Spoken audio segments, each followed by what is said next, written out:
पुंडलीक वरदा हरी विठ्ठल श्री ज्ञानदेव तुकाराम माऊली ज्ञानेश्वर महाराज की जय। जगद्गुरु तुकाराम महाराज की जय।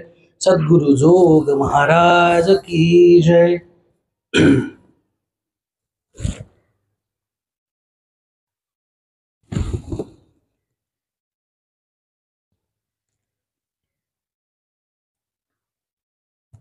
पै भक्ती एकी जाणे, जेथ साने थोर म्हणे, आम्ही भावाचे पाहुणे भलते या।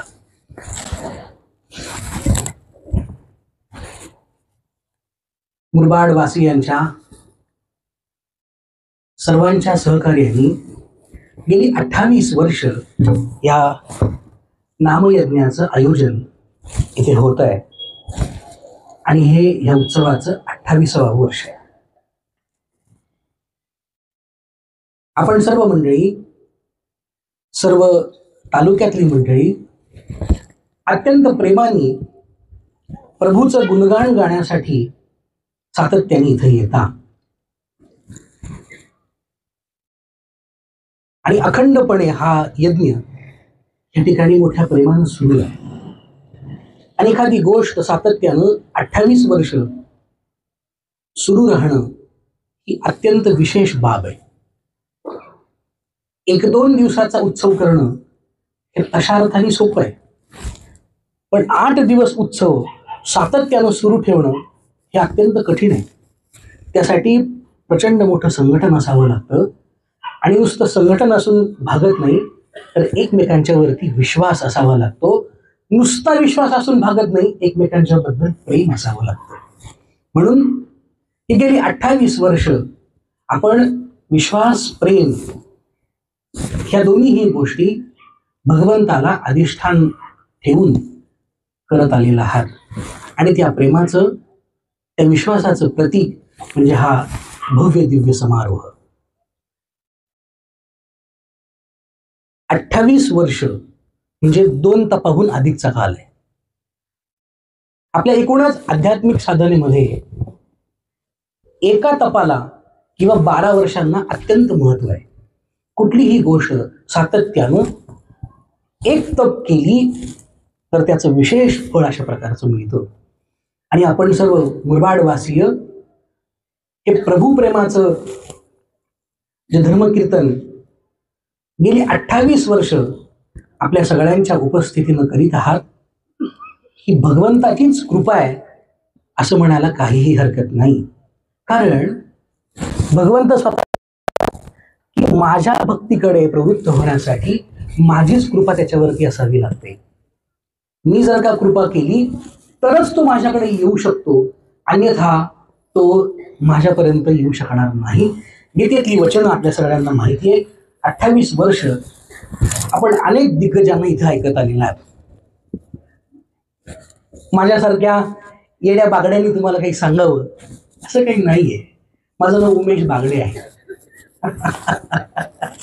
माझ्या आडनावात बागडे आणि तसं मी शहाणा आहे बरं का बाबा, पण ते येडे बागडे का म्हटले याचा मला अद्यापपर्यंत शोध लागलेला नाही। शहाण्या बागड्यांची यादी तुमच्याकडे असेल म्हणजे संप्रदायातलं एक भलं मोठं नाव आहे। परमपूज्य प्रातस्मरणीय भजन भीष्म वैकुंठवासी मारुतीबुवा बागडे, किती मोठं नाव आहे। अशी बरीच नावं तुम्हाला सांगता येतील। आत्ता हल्ली राजकारणात जे राजस्थानचे राज्यपाल आहेत ते हरिभाऊ बागडे, तेही बागडेच आहेत। आणि आम्ही बागडे जर का वेडे असतो तर ज्ञानेश्वर महाराजांनी ज्ञानेश्वरीमध्ये आमचं कशाला नाव लिहिलं असतं। तुकाराम महाराज म्हणले की तुकाराम महाराजांनी त्या संबंधाने चिंतन केलंय। बागडणे किंवा बागडे ह्या शब्दाचा अर्थ आहे बागडणे, आनंदाने बागडणे। शब्दकोशामध्ये त्याचा अत्यंत सुंदर असा अर्थ दिलाय की माणसाला अतीव आनंद झाला, तो आनंदाच्या परमोच्च स्थितीपर्यंत जाऊन पोहोचला की त्याच्यातून जी कृती बाहेर पडते ते नृत्य असतं। माणूस आनंदाने बागडतो। तर आनंदाची परमोच्च अवस्था आणि त्याच्यातून होणारी कृती जर कुठे घडत असेल तर ह्या चौकोनात घडते. आपण म्हणजे माझ्यापेक्षा आपण सर्वच मंडळी रोज संसारात राहणारी आहे, रोज संसारातल्या वेगवेगळ्या संकटांना सामोरी जाणारी आहे. प्रत्येक क्षण हा कुठल्या दुःखाला समोर घेऊन येईल याची सुद्धा शाश्वती आपल्याला नाही. आणि म्हणूनच आपण इथे येतो. आपण ह्या अखंड हरिनाम सप्ताहामध्ये सातत्याने वेगवेगळ्या उपक्रमांमध्ये भाग घेतो. काय आपली अपेक्षा असते? पारायण झाल्यानंतर उत्तम नाश्ता मिळतो म्हणून. सकाळी अप्रतिम शिरा होता इलायची घातलेला, त्यासाठी आपण इथे येतो? खरं सांगा. संध्याकाळी उत्तम पंक्ती असतात म्हणून आपण येतो? नाही. की आपण आपल्या व्यवहारामध्ये, आपल्या रोजच्या दैनंदिन जीवनामध्ये जीवन जगत असताना जे म्हणून काही थोड्याशा अडचणी येतात, थोडी संकट पुढे वाढून ठेवलेली असतात आणि त्याने थोडंसं म्हणून काही दुःख आपल्या जीवनामध्ये येतं, त्या दुःखावरती काहीतरी विरंजन मिळावं आणि म्हणून आपण इथे येतो.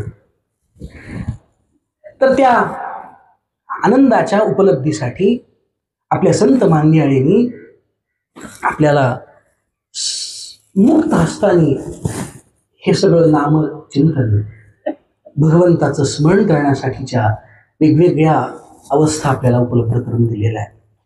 मग सकाळी ज्ञानेश्वरीचं पारायण असेल, नियमाचं भजन असेल, ज्ञानेश्वरीवरचं रसाळ प्रवचन असेल किंवा संध्याकाळी कीर्तन असेल, इथं आपण येतो तर त्याच्या पाठीमागचा साधारण हेतू हा आहे की आपल्या दैनंदिन जीवनात जे म्हणून काही दुःख येतं त्या दुःखाला आनंदाचा एक लवलेश मिळावा यासाठी हे सगळे उपक्रम इथे चालू असतात.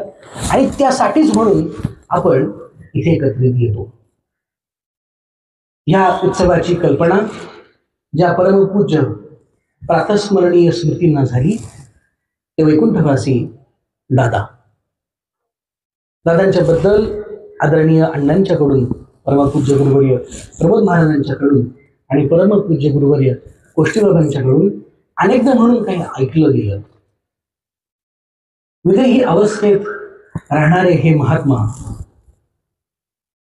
आणि सगळी सुबत्ता असताना सुद्धा, ज्ञानाच्या एका अवस्थेपर्यंत पोचलेले असताना सुद्धा ज्ञानेश्वर महाराजांनी ज्ञानी पुरुषाचं जे म्हणून काही वर्णन केलं तर त्यात ज्ञानेश्वर महाराज असं म्हणतात की स्वतःच्या साधनेवरती, स्वतःच्या अभ्यासावरती त्यांनी आपल्या गंतव्यापर्यंत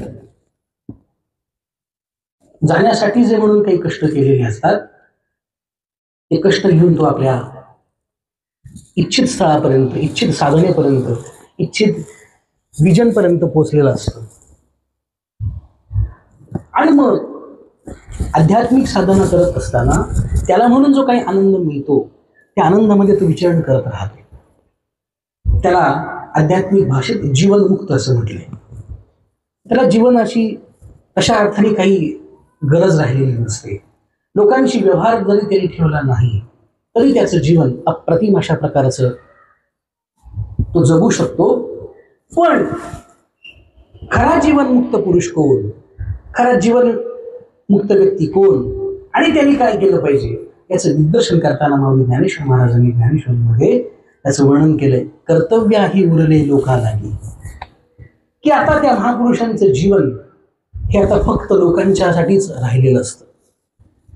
तो फक्त व्यवहारामध्ये जे वागत असतो तर त्याला समाजाकडून काहीतरी पाहिजे या हेतूने नाही. लोकांनी मला नमस्कार करावा, लोकांनी मला पूजावं, माझं यजन करावं यासाठी तो लोकांमध्ये राहत नाही. की मला जो म्हणून अपरिमित आनंद मिळालाय तो आनंद मी लोकांपर्यंत पोहोचवून त्यांच्या दुःखातून त्यांना बाहेर काढून जरासा तरी आपण आनंद देऊया, ह्या कर्तव्यापोटी ही महापुरुष लोक आपल्यात राहत असतात. आणि आपण चुकीचा अनुमान करतो की हे आपल्यासारखेच दिसतात, आपल्यासारखेच वावरतात, आपल्यासारखाच व्यवहार करतात आणि आपल्या अल्पज्ञानाने आपण कधीतरी आपल्या तुटपुंज्या ज्ञानाने त्या जीवनमुक्ताची कर्तव्य ही लोकालागी कर्तव्य उरलेल्या महापुरुषाच्या व्याख्या करत असतो आणि बऱ्याचदा आपल्याकडून त्याची निंदाही घडण्याची दाट शक्यता असते. ज्ञानेश्वरीचं पारायण आपण या ठिकाणी करतोय आणि दादांनी म्हणून त्यांच्या जीवनामध्ये ज्ञानेश्वरीची जी काही साधना केली तर ती साधना अनुष्ठानपूर्वक असावी, तिला काही नियमामध्ये बांधून आपण ती उपासना करावी हा आग्रह धरून गेल्या 28-27 वर्षांपूर्वी हा उपक्रम या सर्व मंडळींच्या सहयोगाने सुरू झाला आणि ती परंपरा, हा ज्ञान प्रवाह दादांचा अनुग्रह लागलेले आदरणीय प्रमोद महाराज जगताप हे मोठ्या प्रेमाने करत असतात. मला नवल वाटलं म्हणजे मी एकदा या उत्सवात खरं येऊन गेलोय तेव्हा आदरणीय वैकुंठवासी सुनीलजी चिंचोळकर महाराजांची इथे प्रवचन होती. 2 दिवस मला इथे राहण्याचं सौभाग्य पण मिळालं होतं आणि या पवित्र पावन स्थळी मला कधी बोलायला मिळेल अशी कल्पना सुद्धा डोक्यात आलेली नव्हती. कारण हे व्यासपीठ हे ज्ञानवंतांचं आहे. या व्यासपीठावर ज्यांनी महाराष्ट्राचं ज्ञानाचं संचित उभं केलं अशा मंडळींची वाणी इथून मुखर झालेली आहे. खूप मोठी श्रेयनामावली आपण त्या सगळ्या लोकांना ऐकलेलं देखील आहे आणि माझ्यासारख्या लहान बालकाला इथे बोलायला मिळेल असं एक किंचित सुद्धा मला वाटलं नाही. पण तुकाराम महाराजांनी असं म्हटलंय ना, भाग्याचा उदय ते हे जोडी संत पाय, की भाग्याचा उदय झाला की मग संतांचं सानिध्य मिळतं. भाग्याचा उदय झाला की संतांच्या सानिध्याने आपल्यावरती कृपा अशा प्रकारची होते आणि आपण संतांच्या सानिध्यातून जे काही म्हणून कृपा आशीर्वाद आपल्याला मिळाले त्या कृपा आशीर्वादाच्या माध्यमातूनच संवाद किंवा बोलू शकतो. ज्ञानेश्वर महाराजांच्या जीवनाचा जर का आपण विचार केला तर ज्ञानेश्वर महाराजांची कृपा झाली कोणावर झाली? ज्ञानेश्वर महाराजांची कृपा एका पशुवरती झाली, रेड्यावरती झाली. आणि ज्ञानेश्वर महाराजांची कृपा ज्या पशुवरती झाली, त्या रेड्यावरती झाली, त्याच्या वाणीतून वेद बाहेर पडले. आणि त्या वेदाचा प्रभाव काय की ज्यांच्याकडे ज्या वेदाच्या पोथ्या होत्या त्या पोथ्यांमधल्या लिपी आहेत, पोथ्यांमधले शब्द आहेत, ते चुकीचे आहेत की बरोबर आहेत हे तपासण्यासाठी ती मंडळी घरी गेली आणि त्यांच्या पोथ्या ते घरी घेऊन आले, तिथे घेऊन आले आणि त्यांनी त्या पशुच्या तोंडातून निघालेल्या शब्दांतून आपल्या वह्या शुद्ध करून घेतल्या, आपल्या पोथ्या शुद्ध करून घेतल्या. हे मी आपल्याशी का सांगतोय, मी आपल्याला का बोलतोय? संतांचं सानिध्य, संतांच्या सानिध्याचा एक विशेष सांगितला आहे. संतांच्या सानिध्यात, पुरुषांच्या सानिध्यात गेल्यानंतर काय होतं? आपण सारिखे करीत तात्काळ की आपण त्यांच्या संगतीत गेलो आणि त्यांच्यासारखं आपल्याला वागावंसं वाटतं, त्यांच्यासारखं बोलावंसं वाटतं, त्यांच्यासारखं भक्तीत प्रवृत्त व्हावंसं वाटतं. कारण त्यांचा व्यवहारच अशा पद्धतीने झालेला असतो. संतांच्या ओळखीची अप्रतिम खूण आपल्याला इथे सांगितली. काय? आपण सारिखे करीत तात्काळ. ज्या व्यक्तीच्या सानिध्यात गेल्यानंतर जो व्यक्ती जे जे साधन करीत असेल ते आपल्याला करावं असं वाटलं की आपण योग्य व्यक्तीपर्यंत पोचलो असं समजा, त्याची खूणच आहे. म्हणजे उदाहरण सांगायचं जर का झालं तर परमपूज्य गुरुवर्य आमचे एकनाथ महाराज गोष्टी बाबा हे आयुष्यभर ज्ञानेश्वरीच्या साधन घेतले. त्यांच्या संगतीत गेल्यानंतर ज्ञानेश्वरीकडे प्रवृत्त व्हावं असं वाटतं. ज्ञानेश्वरीतली एखादी ओवी वाचावी असं वाटतं, ज्ञानेश्वरीचं पारायण कानांनी ऐकावं असं वाटतं, कारण की त्यांच्या जीवनाचा तो अविभाज्य भाग अशा प्रकारचा झालेला असतो. हे झालं आध्यात्मिक क्षेत्रात. काही मातब्बर असे असतात की पारायण संपलं आणि पलीकडच्या चौकात गेलो आणि बाबूराव भेटले, फक्त शिव्या द्यावाच्या वाटतं. काय असं होतं की नाही आपल्या व्यवहारात सांगा. म्हणजे इथून आपण जर का उठलो, छान ज्ञानेश्वरीचं पारायण झालंय, प्रवचन ऐकलंय, वा वा किती छान वाटलं, मस्त वाटलं, आनंदात बरं वाटलं, पण इथून घरी जाताना बाबूराव भेटले. बाबूरावांनी काही केलेलं नाही, फक्त आपल्याला क्रॉस होऊन गेले, तरी क्षणार्धात आपल्या बुद्धीचा पालट होतो आणि आपण या ओहऱ्यातून बाहेर पडतो आणि बाबूरावांच्या सानिध्याने मनातल्या मनात शिवाय द्यायला लागतो. काय अर्थ घ्यायला विनाकारण. काही पण आपल्याला रस्त्याने जाताना दिसलं तर आपण त्याला नावं ठेवायला लागतो. संगतीचा दोष. काही काळ बाबूरावांच्या संगतीत राहिल्यानंतर आपल्याला वेगळी अनुभूती येते. म्हणून संतांच्या संगतीचा आग्रह आपल्या सगळ्या संतांनी आपल्याला सांगितलाय. हरिपाठातले उदाहरण सांगू. मनोमार्गे गेला तो तेथेची मुकला आणि हरिपाठी स्थिरावला तोच धन्य. मग हरिपाठात स्थिरावणं म्हणजे काय? हरिपाठात स्थिरावणं म्हणजे भक्तीची परमोच्च अवस्था आहे. भक्ती अनुभवायची असेल तर हरिपाठात गेल्यानंतर तिचा अनुभव येतो. आज आपल्या उत्सवाच्या प्रथम दिवशी म्हणून मी जी ओवी निवडली आहे तर ती ज्ञानेश्वरीतल्या 9व्या अध्यायातली. 9व्या अध्यायाला ज्ञानेश्वर महाराजांनी राजविद्या राजगुह्य योग असं म्हटलंय की ज्ञानेश्वर महाराजांनी त्या अध्यायामध्ये रहस्य अशा प्रकारचं सांगितलंय अर्जुनाला.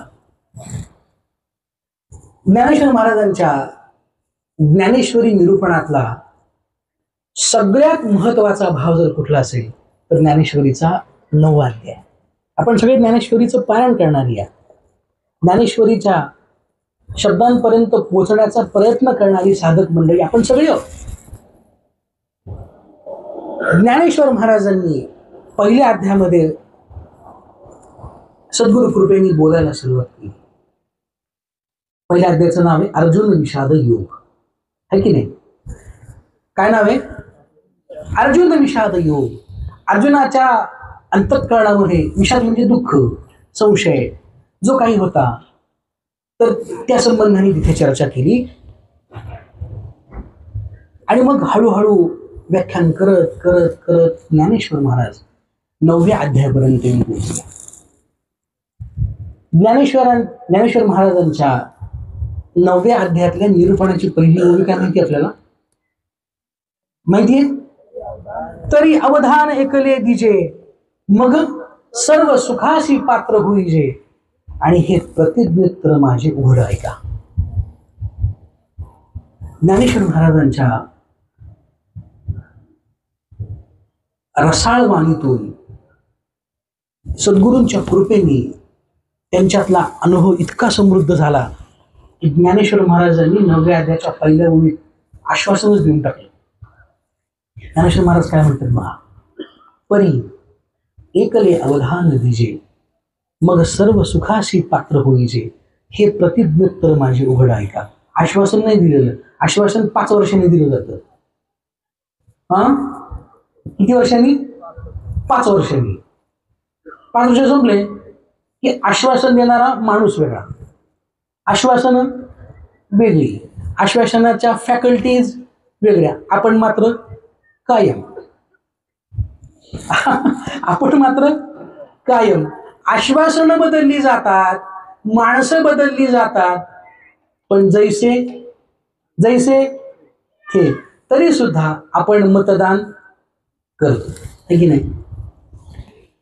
ज्ञानेश्वर महाराजांनी सांगितलंय, मी जे म्हणून काही तुम्हाला सांगतोय, आत्तापर्यंत जे म्हणून काही सांगत आलो आणि इथून पुढे जे म्हणून काय सांगणार आहे, परी एकले अवधान एकले तिचे, मी जे सांगतोय अवधान देणं. अवधान देणं म्हणजे काय? आदरणीय प्रमोदांना जे सांगतात ना कीर्तनात, सर्वांगाचे कान करून ऐका. म्हणजे की आपला स्वतःचा विसर आपल्याला पडणं, इतकं सूक्ष्म श्रवण करणं, इतकं बारीक ऐकणं, याला अवधान देणं असं म्हणतात. आणि त्या अवधानपूर्वक जर आपण ऐकलं तर ज्ञानेश्वर महाराज म्हणतात, मग सर्व सुखासी पात्र होईजे. सुख या शब्दाचे अर्थ मी जे सांगतोय ते व्यवस्थित चाललंय ना? कळतंय ना तुम्हाला? बोर होत नाही ना? हा, म्हणजे साधारण की निरूपणाची पद्धती आता सध्या महाराष्ट्राला जी पाहिजे, विनोद वगैरे नको ना? नाही ना? काही हसवण्याला वगैरे नको ना? नाही तर मी बागडे आहे, तुम्हाला मी बागडू शकतो. पण थोडस काही सेकंद आपण थोडस चिंतन करूया. हसत तर आपण काय मत असतो, नाही का? पण या ठिकाणी येऊन जे सांगायला पाहिजे ते न सांगता इथं मनोरंजन केलं जातं. त्याला जर का आपण आनंद म्हणत असू तर ही आपण आपली केलेली स्वतःची फसवणूक आहे. लक्षात घ्या. मगाशी मी सुरुवात करताना असं म्हणालो होतो, दुःखाच्या वरती काही आनंद उपभोगण्यासाठी आपण इथे येतो. ज्ञानेश्वर महाराजांनी सुख हा शब्द या ठिकाणी वापरलेला आहे. काय शब्द वापरलाय? सुख. सुख हा शब्द ज्ञानेश्वर महाराजांनी आनंद या अर्थाने वापरलेला आहे. आध्यात्मिक साहित्यामध्ये, अध्यात्मामध्ये, परमार्थामध्ये सुख हा शब्द जो वापरलाय तो आनंदाच्या साठी आहे. मग सुख हा जो शब्द आहे आणि आनंद शब्द आहे, तर यात काय मूलभूत बदल आहे माहिती आपल्याला? माहिती आहे? सुख आणि आनंद यातला बदल माहिती आपल्या सगळ्यांना? माहिती आहे? माहिती का? सुख किंवा आनंद याच्यात बदल माहिती आहे? बोला ना, कोणीतरी ते उत्तर द्या.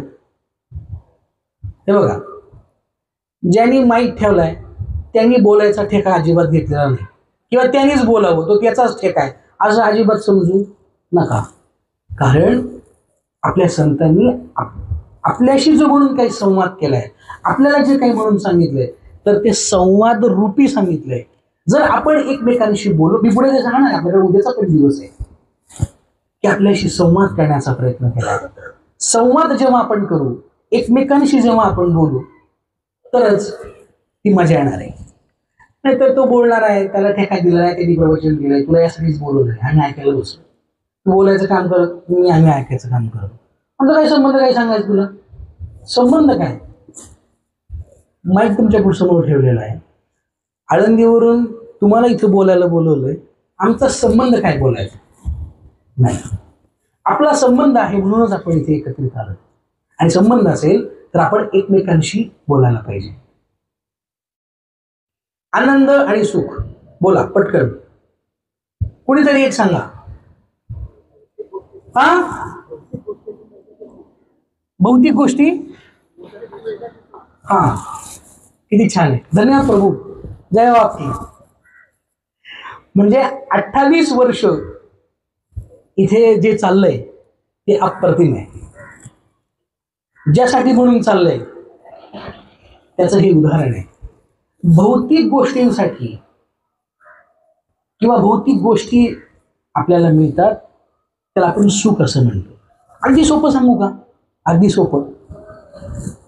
देहाच्या संबंधाने, शरीराच्या संबंधाने जे काही केलं जातं त्याला सुख असं म्हणतात, आहे की नाही? म्हणजे एक गोष्ट सांगू का आपल्याला, की मराठीमध्ये देहाच्या, शरीराच्या संबंधाने जे सगळं आपण रोज काही करतो, ज्यासाठी आपलं सगळं काही चालू आहे, मोबाईल, ह्या मोबाईलला साहित्य किंवा व्यवहारामध्ये, मराठी व्यवहार साहित्यामध्ये सुख वस्तू असं म्हटलंय. काय? मोबाईल सुखवस्तू, उत्तम बंगला सुखवस्तू, उत्तम गाडी सुखवस्तू, उत्तम कपडे सुखवस्तू. शरीराच्या संबंधाने जे काही आपण बघतो करतो त्याला सुख असं म्हणतात. झाली डेफिनेशन क्लिअर?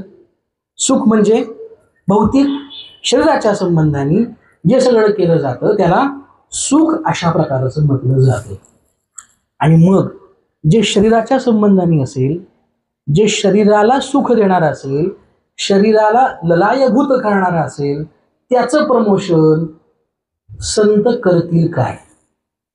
कारण शरीर हे नाशिवंत आहे, शरीर हे संपणार आहे, शरीर दुःखाचे भांडार. आपल्याला सगळ्यांना ते माहिती आहे. शरीर दुर्गंधीची फार सगळं भयंकर आहे.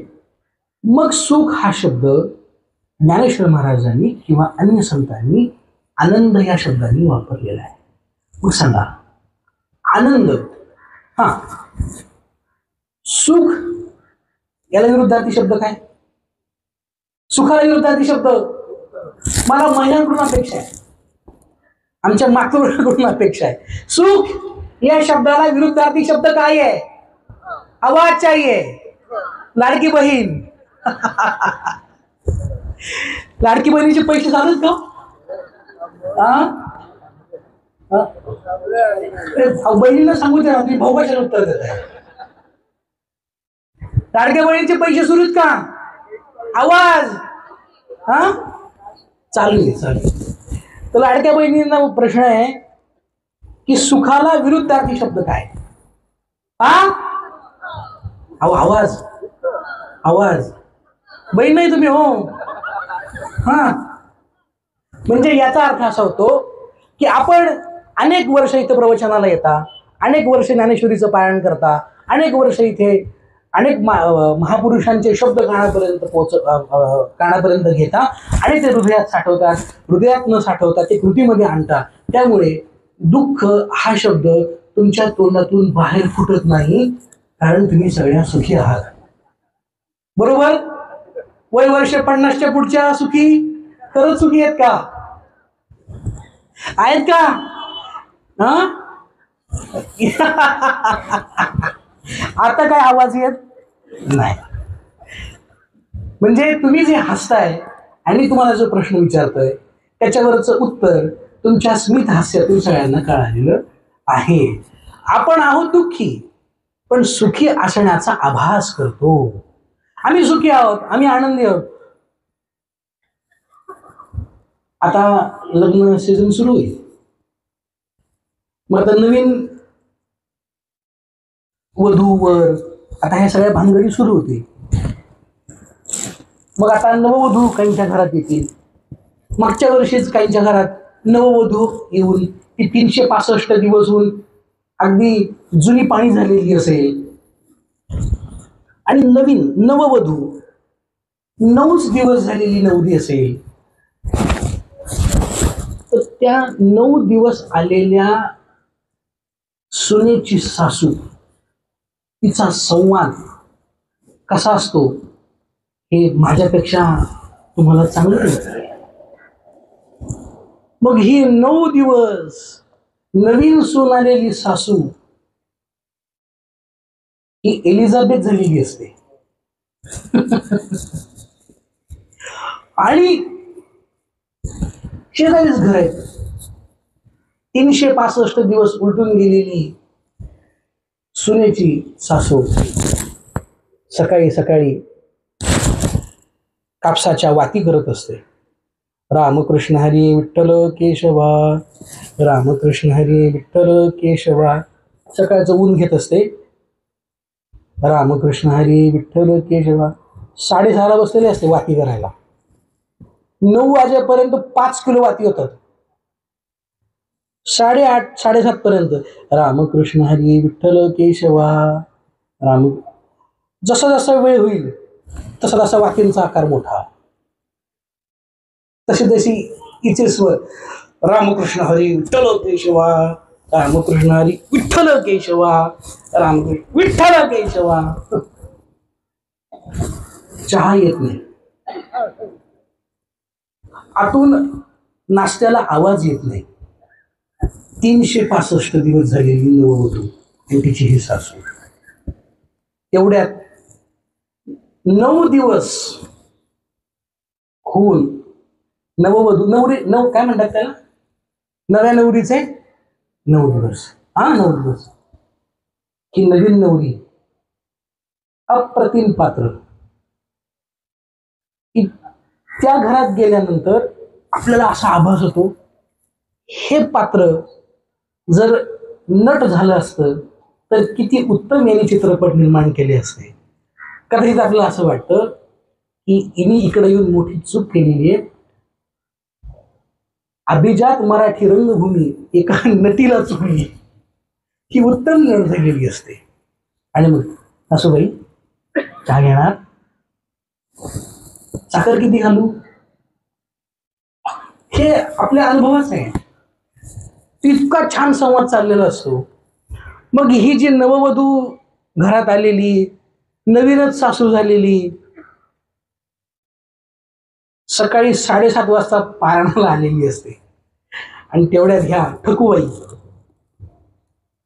रामकृष्ण हरी विठ्ठल केशवा, रामकृष्ण हरी विठ्ठल केशवा. तर ही जाणारी तिचा स्वर ऐकतो. का काय झालं, सकाळी बसले हो, 6 वाजले, अजून चहाचा थेंब पण नाही. थेंब काय, वास सुद्धा नाही. कठीण आहे, दुःख आहे जीवनात. मग ती यादी देत बसते, एवढे दुःख गेले ते. मग ही नववधू सासू, केले कर्मतेची भोग आले, तिथं पारायणात गेल्या, तिथं पारायण सोडून इकडच्या तिकडच्या काड्या करत बसल्या. आलं की नाही फळाला. हरिपाठाला गेल्या,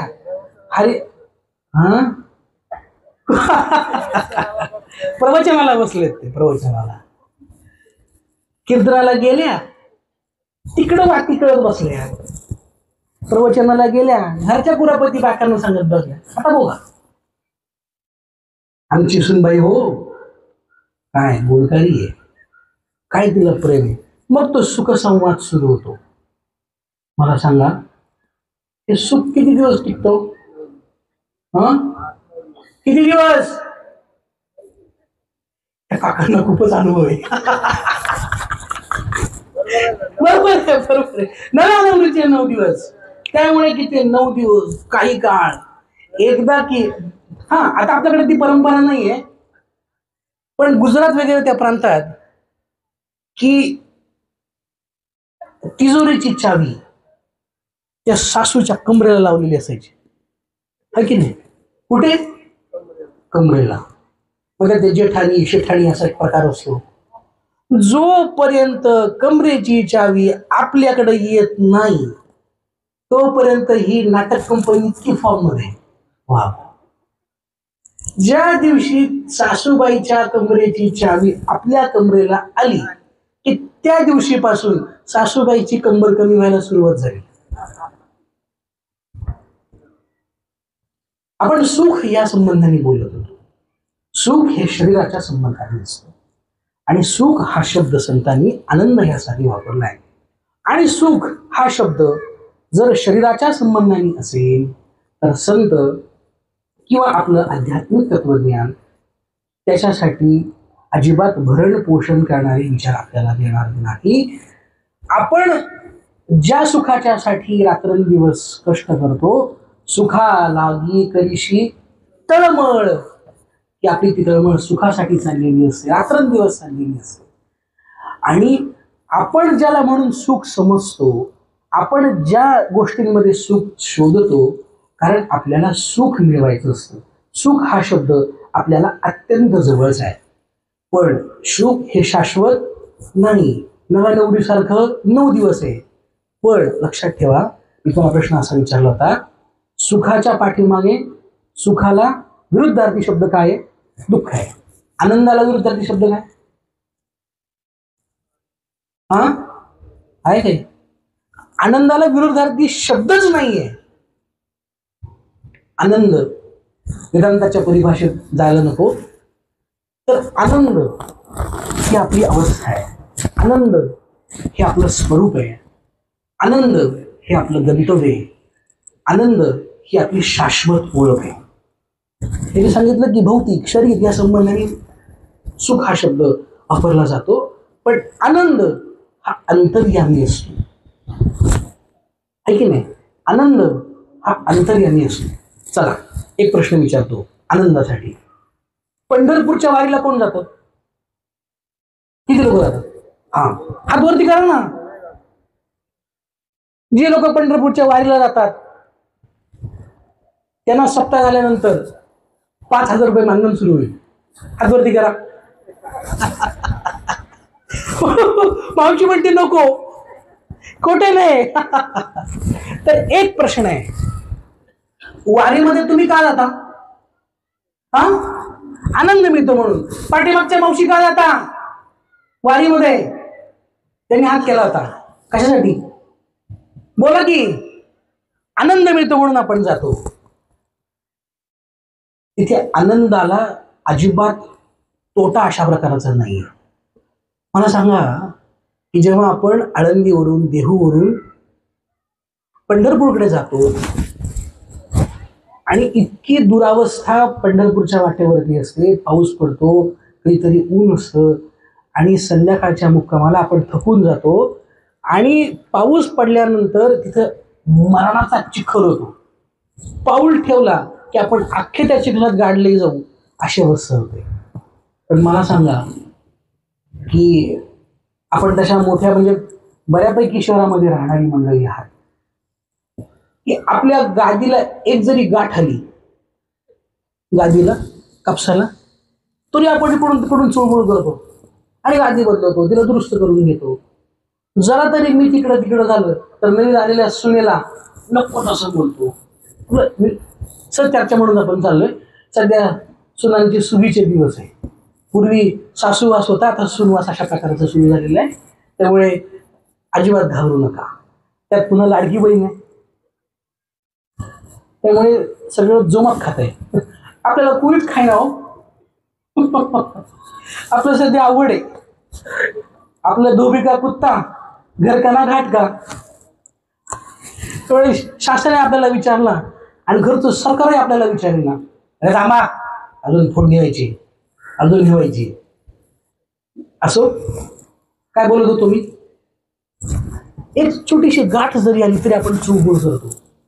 आणि त्या पंढरपूरच्या वाटेवरती संध्याकाळी चिखल झालेला असतो, पाणी साचलेलं असतं आणि जेवणाची काही व्यवस्था नसते. अहो किती छान आहे की पाऊस पडलेला असतो, मग ही जेवणाची गाडी पुढे जाते. आपल्याकडचं वय संपतोय. हा, चालू द्या. अरे मग छान चाललंय. की मग कुठेतरी थोडीशी उघडीक मिळते.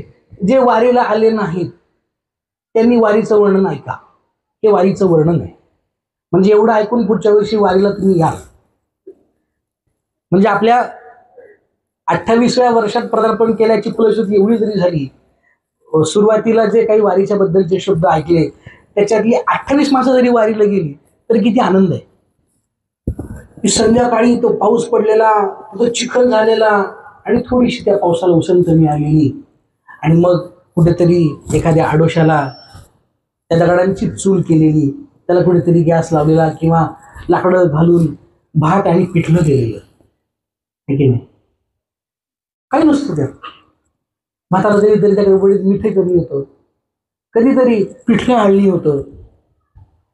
मला सांगा की त्या म्हणजे ज्यांनी अनुभवलं ते हे जाणू शकतील की त्या पाठबरोबर खाली बसायला जागा नाही, उभं राहावं तर सगळा गाळ, पोटात भूक लागलेली आहे आणि मग त्या पात्रवाळीमध्ये भात आणि पिठलं येतं. काय मिटक्या मारून खातो आपण, ठीक आहे? वा, अप्रतिम. वाढ म्हणतो अजून. काही लोक ते पिठलं असेल ते वाटी करून पितात. हे जर पिठलं घरी केलं, ते जर पिठलं घरी केलं तर त्या बिचाऱ्या माऊलीचं ठेकच करतो. हा पिठलंय. कुठल्याही प्रकारची तक्रार न करता परिस्थितीशी जुळवून घेण्याची अत्यंत महान प्रक्रिया जगात जर कुठे असेल तर ती वाढली. आणि दुसरी गोष्ट मी आपल्याला सांगतो, ज्ञानेश्वर महाराजांचं, तुकाराम महाराजांचं किंवा या संतांचं विजन किती मोठे बघा ना. आत्ता आपण 21व्या शतकाच्या मध्यात आहोत आणि आपण स्त्री पुरुष समानतेच्या भाषा करतो. काय स्त्री पुरुष? आमच्या ज्ञानेश्वर महाराजांचं द्रष्टेपण काय आहे की त्यांनी वारकरी संप्रदायाची रचना केली, वारकरी संप्रदायाचं भागवत मंदिर तयार केलं. बहिणाबाई महाराजांचा अप्रतिम असा अभंग आहे, ज्ञानदेवे रचिला पाया. मग त्या एकनाथ महाराज खांब झाले आणि तुकाराम महाराज त्या कलशस्थानी विराजमान झाले. आणि शेवटच्या चरणामध्ये माऊली बहिणाबाई असं म्हणताय, बहिणी फडकती ध्वजा आणि निरूपण केले रोजा. म्हणजे बहिणाबाईच्या काळाचा जर का आपण विचार केला तर त्या अलीकडच्या काळातल्या येतात. पण बाबा, जनाबाई माऊली ह्या ज्ञानेश्वर महाराजांच्या समकालीन 12व्या शतकात श्री संत नामदेव महाराजांच्या संगतीत राहून एका दासीची संत झाली. तिला कवित्व करण्याचा अधिकार नामदेव महाराजांनी दिला. आणि ही जनाबाई माऊली ज्ञानेश्वर महाराजांचा अधिकार सांगताना सखा माझा ज्ञानेश्वर असं म्हणते. ज्या ज्ञानेश्वर महाराजांनी पसायदानामध्ये एक प्रतिज्ञा मागितली, एक दान मागितलं, भूता परस्पडे जडो मैत्र जीवांचे. त्या भूता परस्पडे मैत्रत्वाची भावना काहीच दिवसात प्रत्येकाने करून दाखवणाऱ्या संत म्हणजे जनाबाई माऊली आहे. आणि त्या नुसत्या बोलत नाहीत, तर गेली 700-750 वर्ष हा लिखित अभंग आपल्या कंठातून आपण म्हणतो, सखा माझा ज्ञानेश्वर. की ज्ञानेश्वर महाराजांना त्या सखा वाटतात. विषय खूप गोड आहे, पण तो विषय आज आपला नाही आहे. आपण सुखाच्या संबंधाने सगळं बोलत होतो, आनंद मिळवण्यासाठी आपण इथं येतो. आणि की धन्य ही आनंदाची सापडली वेळ आणि तेने संत सज्जन भेटले कृपाळ. आपण खरंच नशीबवान आहोत की आपल्याला संत सज्जन भेटले, त्यांच्या संगतीचा लाभ झाला, म्हणून आपण इथे येण्यासाठी प्रवृत्त झालो. आणि संतांच्या संगतीमध्ये, प्रवचनात, ज्ञानेश्वरीच्या पारायणामध्ये, कीर्तनामध्ये, हरिपाठामध्ये जो म्हणून आनंद आहे, तर तो एक किंचित सुद्धा मावळणारा नाही, तो कायम वाढणार आहे. ज्ञानेश्वर महाराजांची ओवीचा एक भाग मला आठवला म्हणून मी आपल्याला सांगतो. ज्ञानेश्वर महाराज असं म्हणतात, ज्ञानेश्वर महाराजांच्या चरित्राचा आपण सगळ्यांनी अभ्यास केलेला आहे. अप्रतिम साधना केलेले ज्ञानेश्वर महाराज, आणि तितकंच भयंकर दुःख समाजाकडून त्यांना मिळालं. आणि त्या समाजाच्या प्रेमापोटी त्या समाजाला आनंद मिळावा यासाठी ज्ञानेश्वर महाराजांची वाणी मुखर झाली. आणि महाराज असं म्हणाले, आनंदाचे आवारू मांडू जगा. ज्ञानेश्वर महाराज असं म्हणाले, अहो मी आनंदाचं आवार मांडलेलं आहे. तुम्ही जी सगळी लोक आहेत, आपण जी सगळी मंडळी आहेत, तर आपल्यासाठी आनंदाचं अंगण ज्ञानेश्वर महाराजांनी तयार करून ठेवलेलं आहे. आणि फक्त आपल्याला तिथं जाण्याची गरज आहे.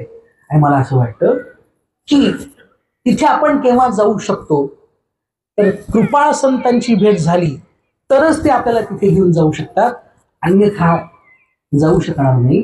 आज आपला प्रारंभीचा दिवस आहे. आज मंगलाचरणाचं म्हणून काही बोलावं म्हणून या संबंधाने आपण दादांच्या सानिध्यात राहणारी सगळी मंडळी आहात. आमचे आदरणीय ज्येष्ठ बांगर महाराज हे दादांच्या संगतीतले ज्येष्ठ आहेत. त्या संतांच्या सानिध्यानं जीवन पुलकित होतं. संतांच्या सानिध्याने नुसते विचार समृद्ध होत नाही. तर ज्ञानेश्वर महाराजांच्या ज्ञानेश्वरीचा आपण जर का भाव बघितला तर त्याचं चालणं सुद्धा अप्रतिम अशा प्रकारचं होतं. त्याच्या चालण्यात सुद्धा डौल अशा प्रकारचा निर्माण होतो. बोले चांगला यात विशेष नाही, आणि चांगलं बोलणं हे कदाचित फसवही असू शकतं, नाही का. अतिनम्रता धूर्त लक्षण आपल्याकडे ती म्हण आहे. पण तो चांगुलपणा कृतीमध्ये उतरून कर्तव्याहीन उरले लोकालागी ही अवस्था जर का झाली तर त्या संतांच्या कृपेचं दान आपल्याला मिळालं त्याची ही पावती आहे. आणि आपल्याकडे काही 10-15 मिनिटं उरलेले आहेत. तर त्या कृपाळू संतांनी आपल्यासाठी निर्माण केलेला एक मार्ग आहे. 12व्या शतकामध्ये भगवान विष्णूंनी ज्ञानेश्वर नाव धारण करून आपल्यासारख्या अनंत अर्जुनांना गीता सांगितली. आणि परमपूज्य प्रातस्मरणीय गुरुदेव मामासाहेब दांडेकर आमचे दादागुरु असं म्हणत असत की कुरुक्षेत्राच्या रणांगणावरती अर्जुनाला काही सूत्र सांगायचा विसरलेला भगवान कृष्ण आपल्यासारख्या अनंत अर्जुनांचं निमित्त करून आळंदी क्षेत्री अवतीर्ण झाला आणि आपल्यासारख्या अनंत अर्जुनांना त्यांनी ज्ञानेश्वरी रूपी गीता सांगितली. वपू काळे नावाचे एक लेखक आहेत. त्यांचं एक पुस्तक आहे आपण सारे अर्जुन. ते कधीतरी एकदा वाचा. ते वाचल्यानंतर एकदा ज्ञानेश्वरीकडे या आणि आपण अर्जुन आहोत आणि त्या दृष्टिकोनातून जर का आपण ज्ञानेश्वरीकडे प्रवृत्त झालो तर आपल्याला ज्ञानेश्वर रूपी कृष्ण आपल्याशी संवाद साधतो असा भाव नक्की सापडेल.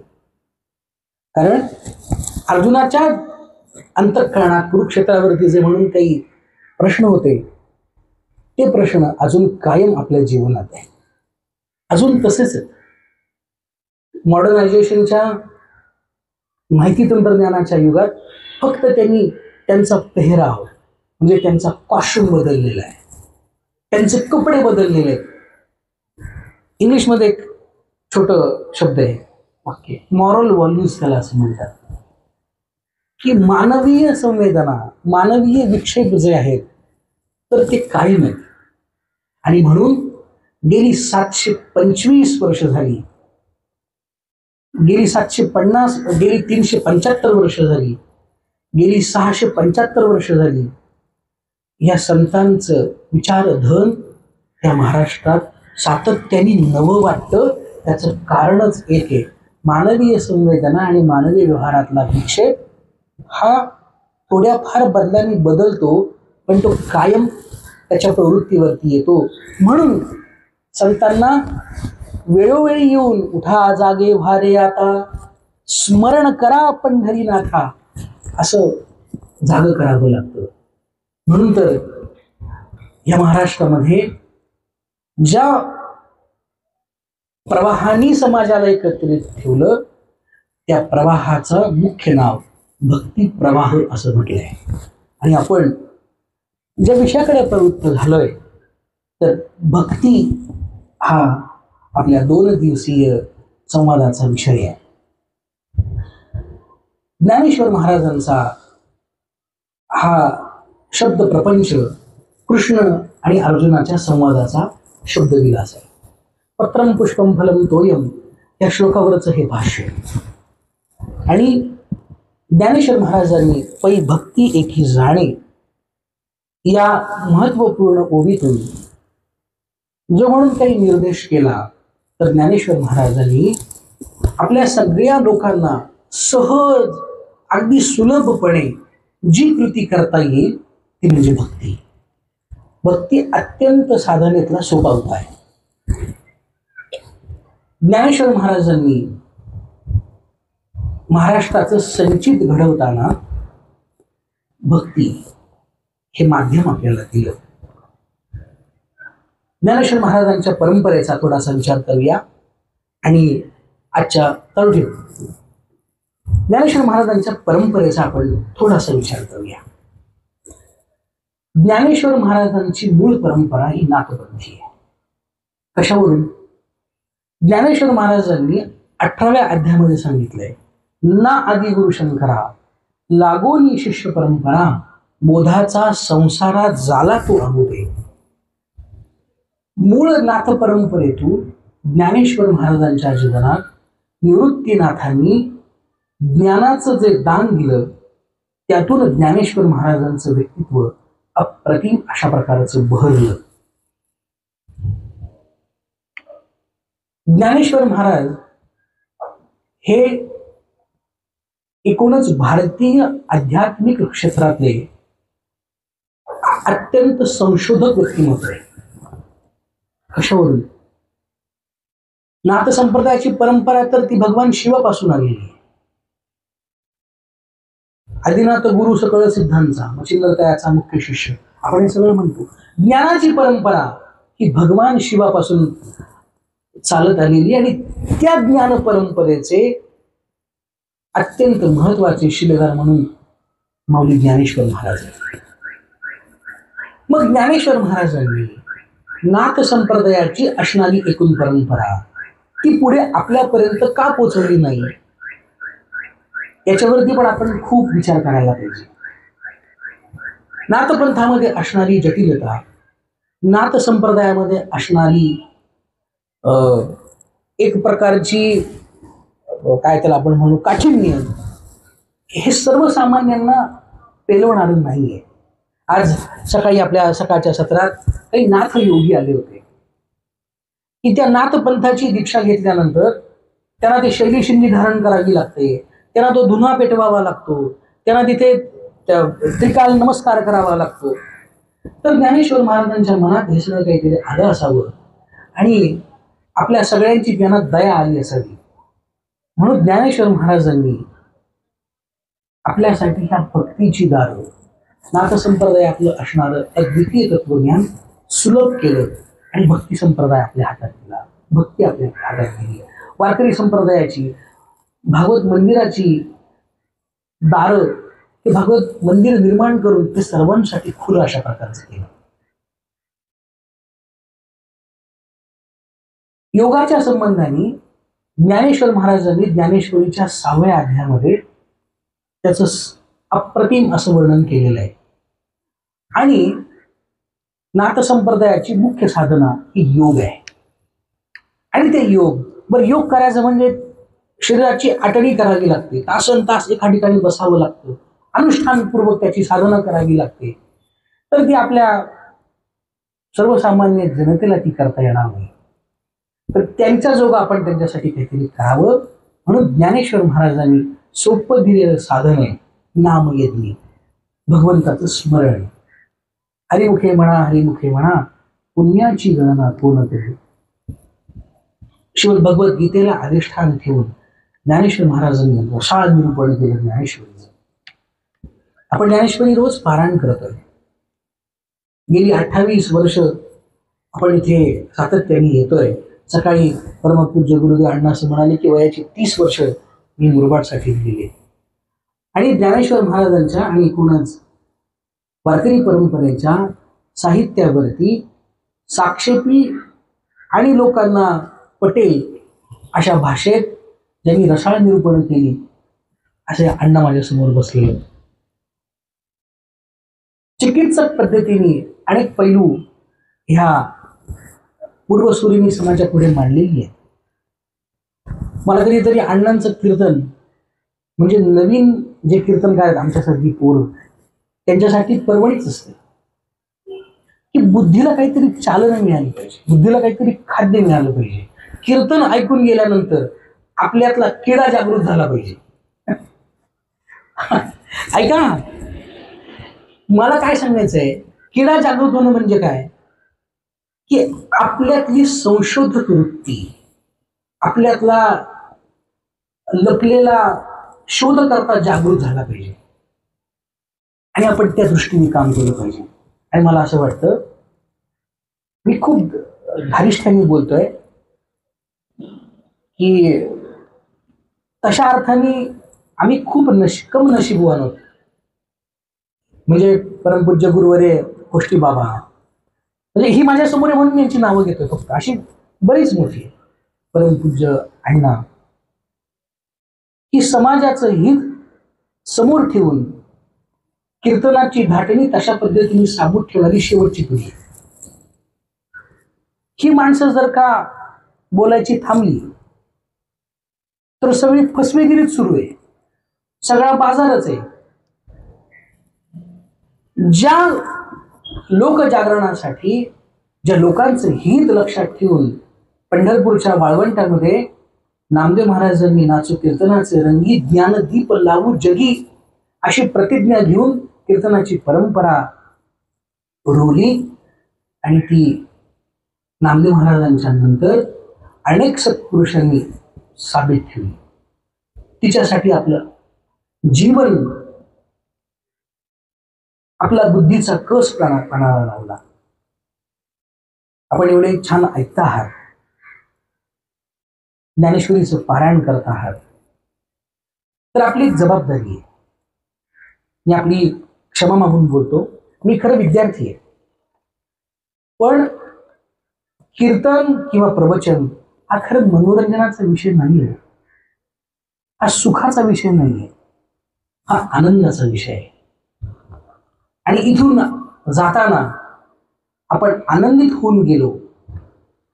मगाशी मी तुम्हाला सुख आणि आनंदातला बदल सांगितला, आणि खरंच आतून आपल्याला असं काही फील झालं, वा किती छान वाटलं यार. आणि त्या तंद्रीत आपण घरी जाऊन छान झोपलो, आणि त्या झोपेत त्या कीर्तनातले काही उपदेश, काही शब्द आपल्या डोक्यात घोळून आपल्याला सकाळपर्यंत त्यांनी एनर्जी दिली, आणि सकाळी उठल्यानंतर आपण फ्रेश झालो. तर आपण कीर्तन ऐकलं, तर त्या कीर्तनाचा आपल्यावरती परिणाम झाला. असं होत असेल तरच ते कीर्तन असतं, अन्यथा नाही. बाकी तो सगळा पोटासाठी अवघे सोंग अशाच प्रकारे. त्यामुळे आपण सर्व जाणकार श्रोते आहात, म्हणून तुमच्याशी बोलताना काही गोष्टी सांगाव्या असं मला वाटलं होतं. पण इथं बसल्यानंतर असं काहीतरी छान चिंतनात्मक बोलावं, ही मला असं वाटतं की ह्या गादीचा पावर आहे. कारण इथून ज्या वक्त्यांनी आपल्या वाणीला मुखर केलं, तर ते लोक मनोरंजक नव्हते, ते लोक शिक्षक होते. ते लोक हिताचा कळवळा जागृत ठेवून लोकांशी संवाद करणारे होते, की जो संवाद ज्ञानेश्वर महाराजांनी 12व्या शतकात केला.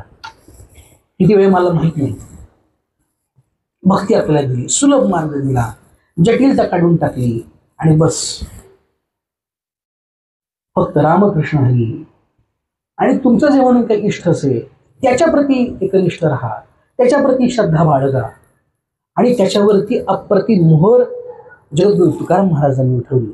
महाराजांचे शब्द आहेत, कामामध्ये काम, काही म्हणा राम राम, जाईल भवश्रम, सुख होईल दुःखांचे. मी तुम्हाला एक गोष्ट सांगू का, की आपला वारकरी संप्रदाय ना खूप खूप जाणीवपूर्वक आहे का. म्हणजे माझ्यासारखं पोरग तुम्हाला सांगताय म्हणजे त्यात नक्की काहीतरी असलं पाहिजे, हे तुम्ही लक्षात घ्या. वारकरी संप्रदायासारखा प्रॅक्टिकल संप्रदाय जगात कुठे नाही. सांगू तर, वारकरी संप्रदाय, वारकरी भक्ती परंपरा, वारकरी साहित्य, वारकरी संत हे एकदम इन्स्टंट रिझल्ट देणार आहेत. Instant result. आता सध्या इन्स्टंटचा जमाना आहे. माता माऊल्यांनो, कसला जमाना आहे आता? प्रत्येक पाकिट instant idli, instant sambar, instant pulao, ठीक नाही, 2 मिनिट कुक अँड ईट. अशा कलियुगात इतके आपण स्वयंपाकी झालेलो आहोत, आणि अन्नपूर्णेने माता भगिनींवरती किती अशा प्रकारचा उपकार केलेला आहे की इन्स्टंट. अन्नपूर्णा सुद्धा आपल्यासाठी धावून आलेली आहे. कलियुगातल्या बिचाऱ्या बापड्या आहेत, त्यांना कष्ट नको. त्यामुळे पूर्वीचा काळ, आमची आजी मला आठवते, तर म्हाताऱ्या माणसं बायका आहेत, माता माऊल्या आहेत, दुपारचं जेवण करायचं असेल तर भल्या पाठे उठून त्यांना जात्यावरती दळण करायला लागत असेल. बघा, मी संतांचा इन्स्टंट रिझल्ट काय असतो आणि ते किती प्रॅक्टिकल आहे हे मी तुम्हाला सांगतो. तुकाराम महाराजांचं प्रमाण आपल्याला सांगून गेलो. आपला विषय चालला आहे भक्ती. भक्ती हे अत्यंत सुलभ साधन आहे, अत्यंत सोपं आहे. भक्तिपंत बहु सोपा. आजीबाई भल्या पहाटे उठून त्या जात्यावरती दळणदळायचं काम करते. आणि हे निरीक्षण आमच्या शांतीब्रह्म एकनाथ महाराजांनी केले. महाराजांना त्यांच्यातला कर्तव्याई उरले लोका लागली असे एकनाथांनी आवाज दिला. इथं वाड्यात बसून आता काही होणार नाही, आता साखर इथं वाटू नका, आता बाहेर जा. एकनाथ महाराजांच्या एकूण कृतीबद्दल अण्णा मला खूप कौतुक आहे. एकनाथ महाराजांनी मला म्हणजे रक्षणीय सर्वथा लोकसंस्था हा शब्द ज्ञानेश्वर महाराजांनी ज्ञानेश्वरीमध्ये वापरला. त्या लोक म्हणजे हा समाज आपण सगळे, त्याला ज्ञानेश्वर महाराजांनी लोकसंस्थाच म्हटले. त्या लोकसंस्थेला समृद्ध करण्यासाठी ज्ञानेश्वर महाराजांच्या नंतर सगळ्यात महत्वाची कामगिरी जर कोणी केली असेल तर ती आमच्या एकनाथ महाराजांनी केलेली. आपण काकडा म्हणतो, त्या काकड्यात कुठले कुठले अभंग असतात? वासुदेव, पांगळा, बहिरा, मुका. तरी पिंगळा नावाचा प्रकार आहे. पिंगळा माहिती ना? पिंगळा सहज आठवलं म्हणून बोलतो. सध्या पिंगळ्याचा खूप विषय चाललाय संप्रदायात. म्हणजे अण्णा उत्तम पिंगळा म्हणता आला एवढेच पंजाबराव.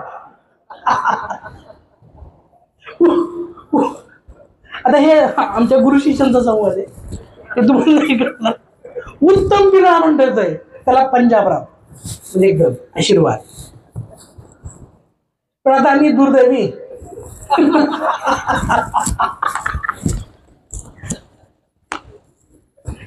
फक्त हे विरोध म्हणून चाललंय एवढं लक्षात ठेवा. आम्ही कुठल्या पक्षाचं समर्थन करत नाही. आम्ही आपले कमल पुष्पाचे सेवक. म्हणजे आता आपला वेळ खूप कमी लागलाय बरं का, की आमचा जो भगवान ज्याच्यावरती उभा आहे त्या पद्मपत्रावरती, पद्मपुष्पावरती, आम्ही त्याचे सेवक आहे. पक्षाचे नव्हे, पक्ष घेऊ नका. कमळ हे कुठल्या पक्षाचं द्योतक नाही. कमळ हे आमच्या भगवान विष्णूच आहे, त्याच्यावरती त्याचा विग्रह आहे आणि आम्ही त्या कमळाचे सेवक आहोत. म्हणून कमळ आम्हाला प्रिय आहे. असो, आपला तो खरा विषय नाही. पण सध्या पिंगळ्याला चांगले दिवस आलेले एवढंच.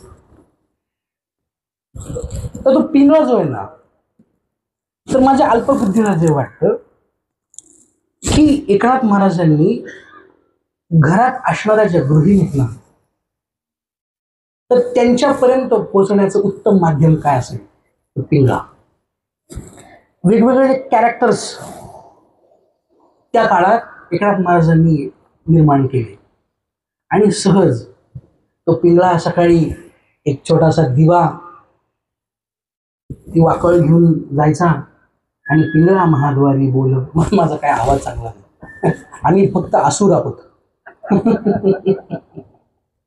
ते काय आपल्याला जमू शकत नाही, पण मी जमवणार आहे.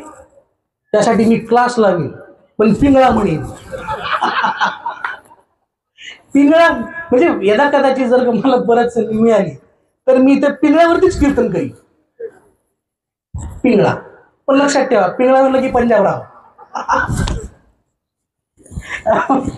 तर पिंगळा त्याचं माध्यम निवडलं आणि आपल्या घरातल्या माता मावल्यांना हे जीवनात आनंद देणारं ज्ञान, भगवंताप्रती आस्था निर्माण करणारी विधा या संतांनी पोचवली. मग त्यांच्याशी संभाषण सुरू झालं आणि मग आमच्या माता मावल्या सुद्धा भक्तीकडे प्रवृत्त झाल्या. भक्ती हे तत्व आपल्या महाराष्ट्रीयन आध्यात्मिक प्रवाहाचं मूळ सूत्र आहे. आणि किती वेळाला समजलं ना, की त्या मूळ सूत्राकडे आपण प्रवृत्त होणार आहोत. त्याच्या काही वेगवेगळ्या कंगोऱ्यांनी आपण आजचं प्रास्ताविक प्रवचन इथे संपन्न केलं आहे. उद्या आपण ही जी म्हणून काही ओवी निवडलेली आहे आणि ज्ञानेश्वर महाराजांनी किंवा भगवान श्रीकृष्णांनी भक्तीच्या संबंधाने केलेलं जे काही चिंतन आहे तर ते आपण बघणार आहोत. त्यापूर्वी आपण ज्ञानेश्वर महाराजांच्या शब्दांच्या माध्यमातून त्यांचा भाव काही जाणून घेण्याचा प्रयत्न करतो आहोत.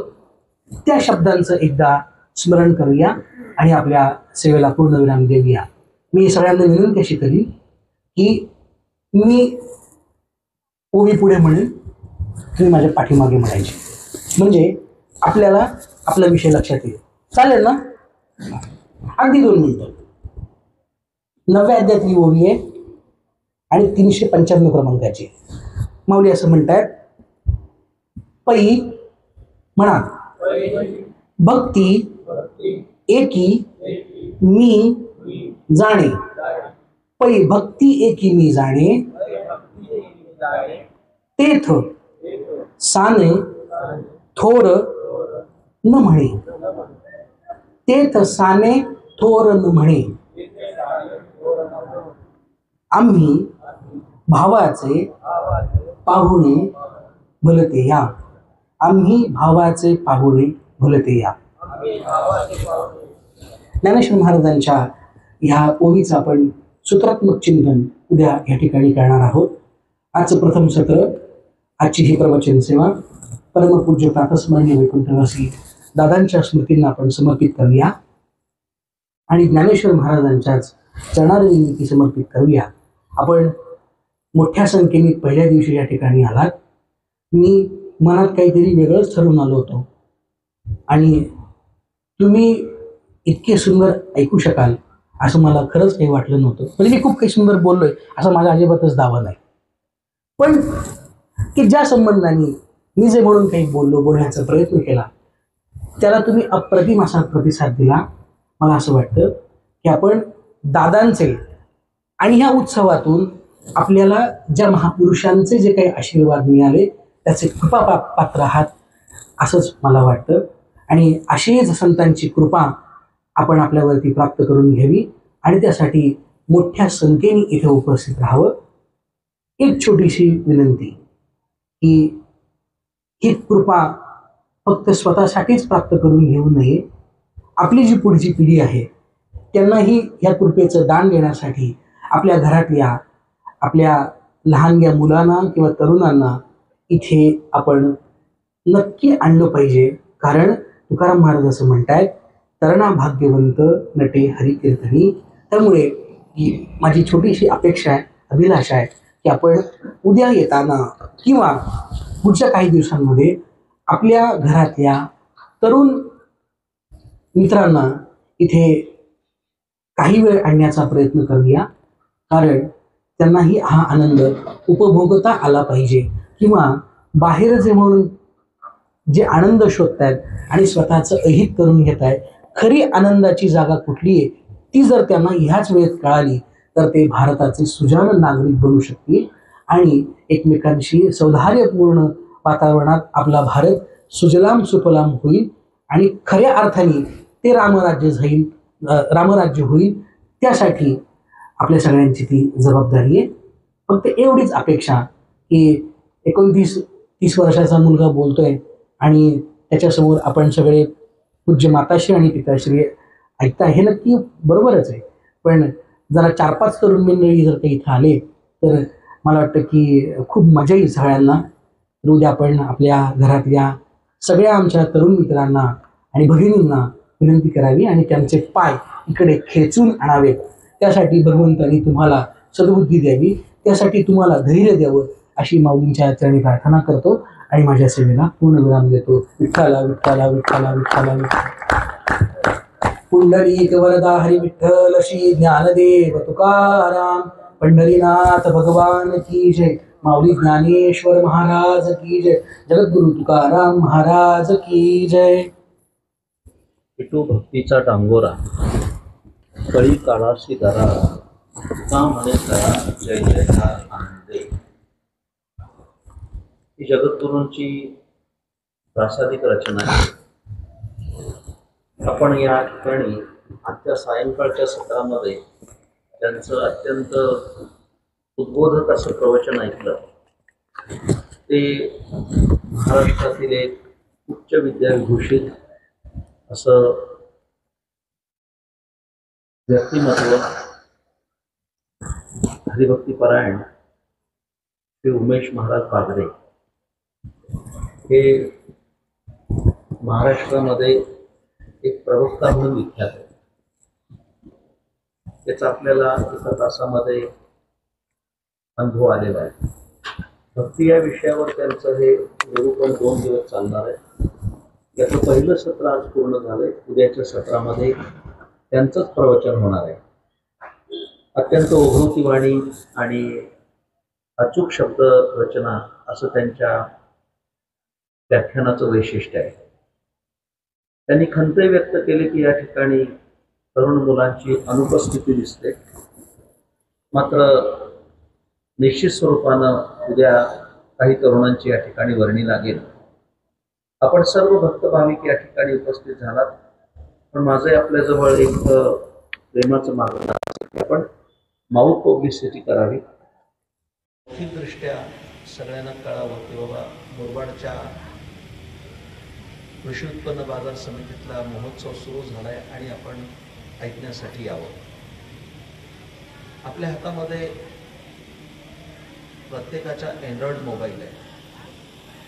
मोबाईलमध्ये आपण ब्रॉडकास्ट करावं, 200 लोकांचा एक गट करावा, समूह करावा आणि त्या माध्यमातून आपण दररोजचे अपडेट देत जावे की आज कुणाचं प्रवचन आहे आणि कुणाचं कीर्तन आहे. मी विशेषत्वानं ठराविक लोकांना, आमचे प्रमुख जे आहेत त्यांना सांगेन की ते दररोज व्हायरल करावं. आपला एक प्रयास आहे या मुरबाड तालुका भागवत वारकरी सेवा मंडळाचा की लोकांना चांगलं ऐकायला मिळावं. आपली 27 वर्षाची परंपरा इतकी उज्ज्वल आणि दिव्य आहे. या मुरबाडच्या मातीत आतापर्यंत अनेक महान भक्त आपलं योगदान देऊन गेलेले आहे. त्याची श्रेय नामावली खूप मोठी आहे. माता भगिनी आणि सर्व भक्तिमान पुरुष यांना माझं सांगणार आहे की अधिकाधिक संख्येनं आपण कीर्तन आणि प्रवचनाला उपस्थित राहिलं पाहिजे. त्याकरता तुम्ही सर्वांनी प्रचार आणि प्रसार करणं अगत्याचं आहे. मी अनेकांना या ठिकाणी माझा संदेश देऊ इच्छितो की बाबा ज्ञानेश्वरीचं पारायण सुरू आहे. वयस्कर मंडळी त्यांना पण माझं सांगणं आहे की तुमचा एक हितचिंतक या नात्यानं सांगतो, बर्वे झाले आजीवरी नाही पडलो काळाच्या हारी, वाचून आलो येथवरी उरले ते हरी तुम्हा समर्थ. 21 साली देवाने आपल्याला जिवंत ठेवलं कोरोनामध्ये. त्याचे केवढे उपकार आहेत. उरलेलं जे आयुष्य आहे ते देवाकरता द्यावं याकरता ज्येष्ठ मंडळीला माझं सांगणार आहे, जी वयस्कर मंडळी त्यांनी सकाळी ज्ञानेश्वरी पारायणाला बसा. किमान पक्ष आम्हाला ज्ञानेश्वरी वाचनाचा आनंद मिळेल. सकाळी 8 ते 11, 7:30 ते 11:30 पर्यंत पारायण असतं. माता भगिनीला पण माझं सांगणार आहे, ज्या बसल्यात वाचायला त्यांचं कौतुकच आहे. पण ज्यांना वाचता येत नाही, काही माणसं म्हणतील आम्हाला वाचता येत नाही. श्रवणाचे भिसे बैसान येऊनी साम्राज्य भोवनी सुखी नांदे. काय ग्रंथाला अशी रचना. नुसतं ऐकायला जरी बसला तरी स्वानंद साम्राज्याचा चक्रवर्ती होतो. कुठेतरी एखाद्या घरी बसून आपल्या घरातील सुनांची निंदा करण्यापेक्षा ज्ञानेश्वरी ऐकलेली काय.